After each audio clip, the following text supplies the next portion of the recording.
Hello, hello. ओळखलं का नाही? नाही ओळखलं. कोण बोलतंय? अहो त्या दिवशी नव्हतं का आलो पाहुणा होऊन तुमच्या घरी पोरगी बघा तुमची. पाहुणं होऊन पोरगी. हा हा हा. बोला की.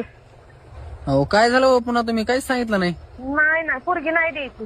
नाही लग्न नाही करायचं पोरीचं. अहो कशामुळे म्हणत होतो तसं, मला व्यसन बी नाही कुठलं. नाही तुम्ही पसंत नाही आम्हाला. लग्न नाही करायचं पोरीचं आमच्या. अहो तुम्हाला नसू द्यावं पसंत, पण तुमच्या पोरीला तरी पसंत असेल ना मी. अहो पोरीलाच आमच्या पसंत नाही. मला पसंत करून काय माझं लग्न करायचंय का? पोरीला बी आमच्या पसंत नाही. हं. पोरीला आहे मग पसंत, पण आमच्या माणसांना नाही पसंत. ते पोरीच्या मामाला विचारलं पोरगा असंच आहे. हं. पण आम्ही पण बाहेर वाईट जरा चौकशी केली 4-5 दिवसानं. लोक म्हणतात पोरग टुकार आहे, दारू पितंय, इकडं तिकडं पळतंय, गांजा सिगरेट ओढतंय, कामधंदा काय करत नाही, आई बापाचे जीवावर आहे ना. आम्ही करू का आमच्या एवढ्यासारख्या फुलासारख्या पोरीचं वाटू? अहो तसं नाही हो काही, मी लय चांगला माणूस आहे, फक्त मी कधी कधी 90 पेत असतोय.